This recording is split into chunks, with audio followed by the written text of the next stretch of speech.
My husband just got promoted to shift manager 3 weeks ago. This meant that his 10 a.m. to 6 p.m. shift has now been switched 4 a.m. to noon. He isn't a morning person at all, so most mornings he will start huffing and puffing as soon as his alarm goes off, and he will instantly turn on our light and very loudly start looking for his work clothes. Have asked him several times to put clothes out the night before and he has yet to do so. I have also asked him to not turn the light on or be super loud. After all, when I worked at 5 a.m. I made sure to be respectful of him sleeping. So yesterday morning when he got up at 3 a.m. and flipped on the light, I grabbed my stuff and went to the guest room. He came in and asked what I was doing. I told him that since he didn't respect me sleeping at all, that I would be staying in the guest room from now on. He made a comment about the light will only be on for 5 freaking minutes. Which is not true. He turns the light on, finds himself clothes and then goes to take a shower without turning the light off. If I turn the light off, he will come back into the room after the shower and turn it on again to grab his socks and put on his shoes. Which also pisses me off because shoes stay in the kitchen by the door and there's no reason he can't put them on at the table.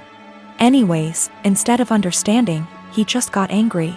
Mainly because he is not a morning person and he doesn't like dealing with anything in the AM. So, while he was at work yesterday, I moved all my stuff into the guest room. Last night he practically begged me to sleep in the bedroom and promised to let me sleep. Well, this morning he flips on the light again, so I sit up and I'm like, are you kidding me right now? And he says, I'm being quiet. As if that was the only issue. So I went into the guest room and locked the door. I told him I was staying in here from now on despite his efforts to sway me. He thinks I'm overreacting. I work 4 p.m. to midnight. And cute little tidbit, I'm the breadwinner. I make nearly $5 more on my hourly wage. I'm 23. I've known I was adopted all along. For whatever reason I became obsessed with learning more about my birth parents at age 13. I was told all my life that my parents met both of my birth parents before I was officially adopted. My mom was white from South America and my dad was white from Italy. They specified these 2 locations to explain why I had tan skin. As I was growing up, certain things about my physical makeup made me more curious about my birth parents. My hair was kept short as a kid, but as a teen I wanted to experiment. I grew it out and it grew out curly. Big curls but still curly. This upset my parents, so they asked that I not grow it out. When I moved away for college I began to let it grow again. I met my girlfriend in school. She is Black American, so she also helped me care for it. She once braided my hair before I FaceTimed my parents, who lost it on me for wearing it that way. Throughout my time in school I still searched for my birth mom but would always come up empty. My girlfriend hinted that there must have been a mistake with the information. Even down to the name my parents claimed I had before they adopted me. She gifted me a DNA kit on my birthday that I didn't get around to until the lockdown hit. I didn't think anything would come of it because my parents weren't American, so I didn't know if it would work that way. So I sent it out of boredom and got my results weeks later, which have changed everything. I'm Black and Middle Eastern. I have light skin and my curl pattern is so loose that I hadn't considered it a sign before. I have ancestral ties to Iran, which can explain a more European facial structure. I'm sorry for my wording, I'm still learning. I sent my GF a screenshot and she called me right away. We were both stunned, though she long suspected. I tried to believe that my parents were innocently misinformed, but my girlfriend kept pointing out the inconsistencies. My parents claimed to have met my birth parents, therefore they couldn't have mistaken them for white. I confronted my parents, who became enraged at me for doing a DNA kit. I was very angry, yelling, swearing. They robbed me of my identity and hindered my search with their lies. My mom told me through tears that my racial background comes with a stigma. That I passed, so she wanted me to have an easier life fitting in. My dad yelled at me that I had to abandon what I just learned. I rage broke my phone and left. My siblings have been hitting me up on social media reprimanding me for being upset because our parents' reasoning is sound. I do pass, I did have an easy life. I'm not asking to be part of a struggle all of a sudden. I just don't think I should have been lied to, and I think their reasoning is bullshit and racist. I'm just supposed to act like 10 years of me searching with the wrong info isn't that big of a deal? My parents admit that my mom was black. My oldest sister also recalls seeing my mom at some point. Both verify that she was black. Yes, they could be lying again. I have plans to continue to look into my background. My girlfriend was very hurt by their statements, so I chose to keep us both away from them. I don't understand how. I'm angry about being lied to and how that lie has made my effort into finding my birth parents completely void, while also rewriting my heritage. That's my girlfriend's stance as well. I'm tan enough that going to an all-white school still got me called slurs. Whatever issues my parents were trying to shield me from, it didn't work. Maybe this is a lie that I bought into alone. 2 of my siblings are trying to be supportive. I deactivated my Facebook and unfollowed some people on Instagram. I can't entertain the argument that I should forgive my parents and move on. I'm not there yet. I get that it makes me ungrateful for feeling this way. I don't hate them, I'm just really upset and disappointed in their decisions. My sister Anna is special need. She has severe autism, and while she is verbal, most of her communication is physical, like sign language, due to her social discomfort. She does speak around family though, and has pretty bad cognitive skills. She can't comprehend boundaries and lives with our parents, so they can best watch her. I am getting married in 3 months. We planned a simple wedding and reception at my fiancé Michael's parents' barn and farm. Since it's all gonna be DIY and we aren't planning anything too expensive, we can do things pretty quickly since flowers, food, and decor will be provided by his family. I sent out invites last week and I asked that Anna not come.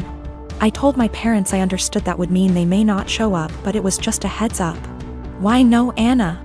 She has an issue with touching Michael and trying to kiss him. At times when we were at my parents' house, Anna would try and grab Michael's hands, try to lean in to kiss him, or would have a really bad shutdowns if she wasn't allowed to be directly next to him. We've tried speaking to her, but there's only so much we can do when she doesn't really understand. I told my parents I just want one day for Michael to be my partner and not Anna's comfort person. They called me selfish and asked how I expected them to agree to something like this. They told me Anna is disabled and may never experience a wedding of her own, and while I have Michael for probably the rest of our lives, she'll have no one, and that Michael and I can be a little more understanding to the reality of her life. I feel like a total ass, and what they're saying has really gotten to me, and I'm starting to question my decision. My parents called me letting me know they won't be coming and that it's best I don't bring Michael around anymore since I've chosen some man over my sister. They told me that Anna wanting to kiss Michael and hug him is normal for a woman her age, and that she doesn't understand what her feelings mean.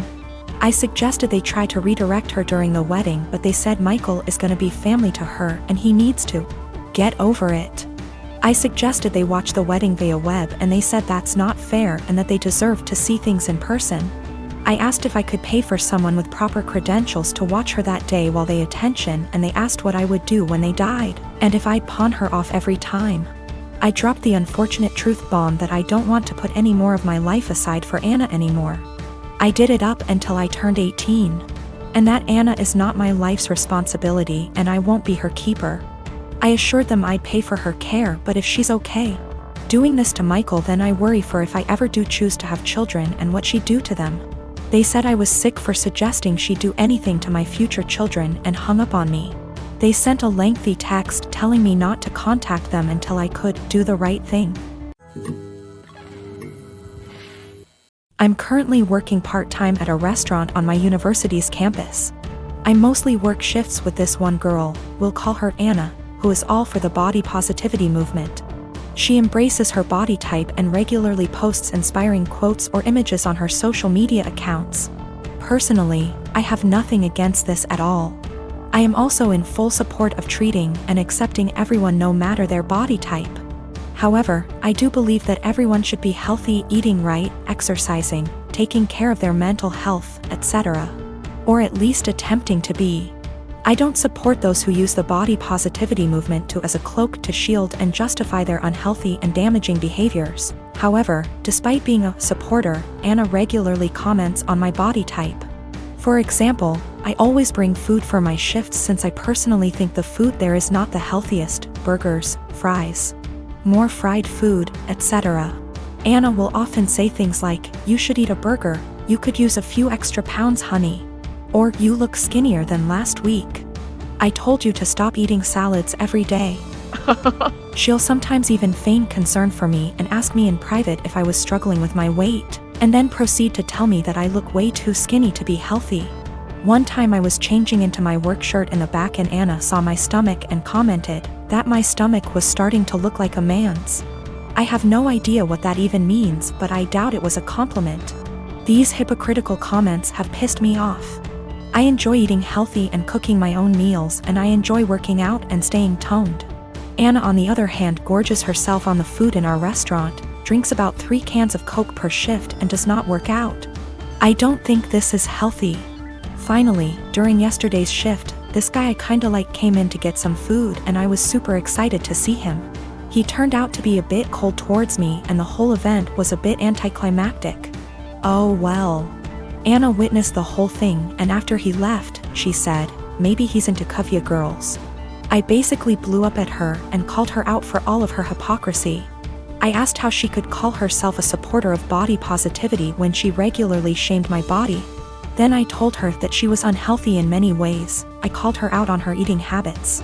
Bitter and jealous of others who are in control of their health and bodies, and deluded for believing that she is healthy and fit. She called me insecure and told me I was being rude.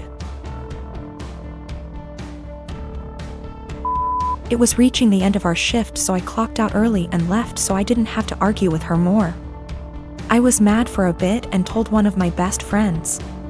She said that I was right and all, but that I was insensitive in the way I brought it up and suggested that I apologize.